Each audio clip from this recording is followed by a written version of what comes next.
Well, what have we been up to? A young girl had been visiting the house for 6 weeks before its demolition. We know this from squatters of illegal occupation in the building opposite. Anti-social elements, but on this occasion I'm minded to believe them. No doubt the malice one finds in these run-down estates inspired them to tell the truth for once. She completely immured herself in that room during the final week. And during that week you visited her. How many times was that? 4. Your visits to the neighbourhood supermarket were recorded on CCTV. Matching receipts with your times of visits, we know that, for instance, on the last occasion, you purchased goods to the value of £8.99. Crisps and other life-threatening consumables. You were feeding the girl. The conclusion is not so much elementary as unavoidable. She enjoyed good health. She did not take drugs. She had a few debts, but nothing serious. She had a supportive mother who was particularly devoted to her daughter's welfare. Tell me why such a girl with everything to live for...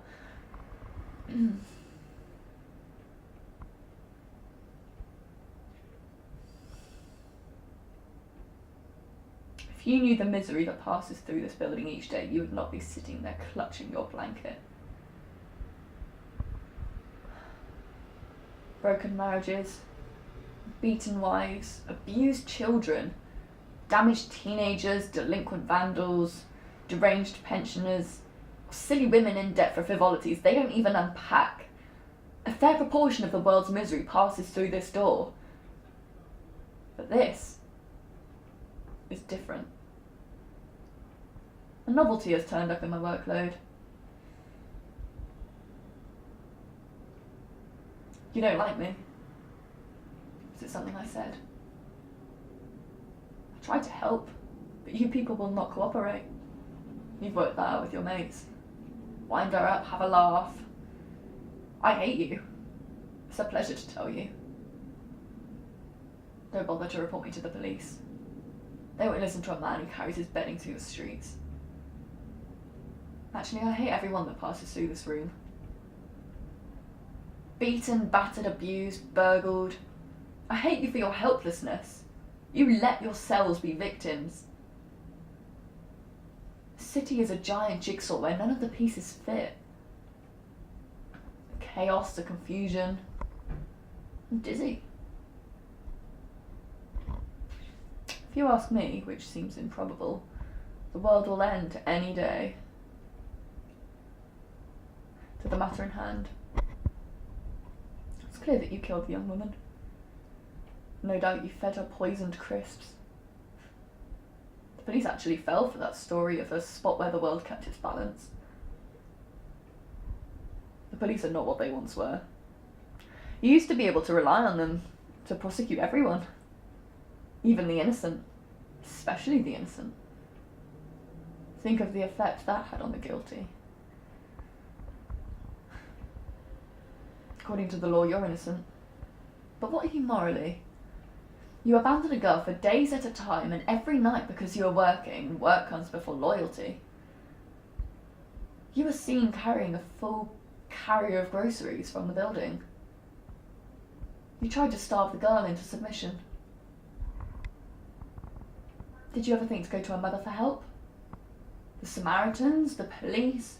Did you come to me? Oh, you don't trust me. Did you go to the streets and ask strangers for help? Did you lie in the middle of the roadway and stop the traffic? Did you go to the top of a roof and cry, "Help this girl"? Isn't that what roofs are for?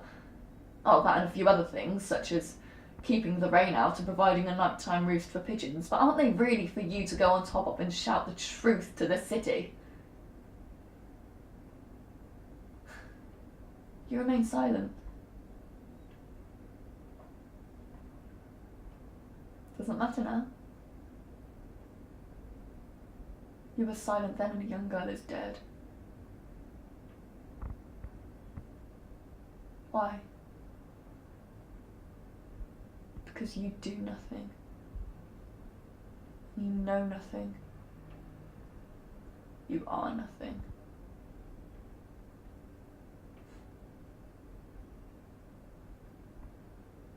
law has let you go. But what I say will ruin your life. Your conscience will never be free of torments. They will pursue you every single day, like the hounds of hell let loose on a greyhound racetrack.